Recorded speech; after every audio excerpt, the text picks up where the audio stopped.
আমরা হয়তো একটা মানে এছাড়া এই ডেড বডিটা ছাড়া আমরা কিন্তু সমস্ত ইনফরমেশন যারা যারা এই ঘটনার সঙ্গে সম্পৃক্ত ছিলেন যারা যারা করেছেন আমরা সব কিছুরই আমরা খবর পেয়েছি।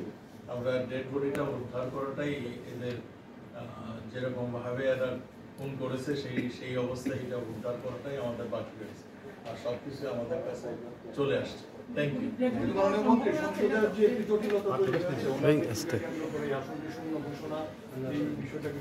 এটা স্পিকার জানেন, এটা সিদ্ধান্ত তিনিই দিবেন।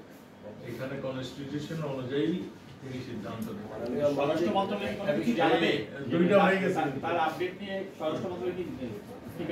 এখন যেটা জানালাম এটা স্বরাষ্ট্র মন্ত্রণালয় দিয়েই জানলাম।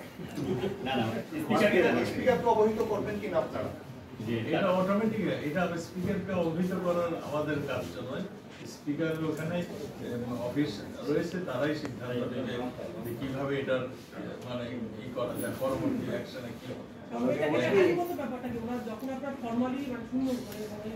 আমাদের স্বরাষ্ট্র মন্ত্রণালয় এটা কিছু নেই, এটা স্পিকার মহোদয় সিদ্ধান্ত নেবেন এটা কি হবে, কনস্টিটিউশন অনুযায়ী তিনি সিদ্ধান্ত নেবেন।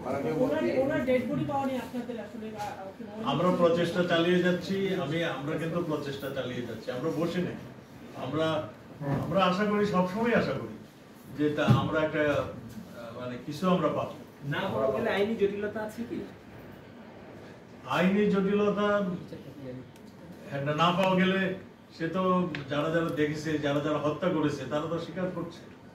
সেইখানে কি হবে সেখানে আইন করেই জানে, আইন আমরা তো প্রচেষ্টা চালিয়ে যাচ্ছি। আমরা তো এখনো বলিনি যে আমরা পেয়ে গিয়েছি কিংবা পাওয়া যাবে না, এই সমস্ত কিছু বলিনি। Thank you.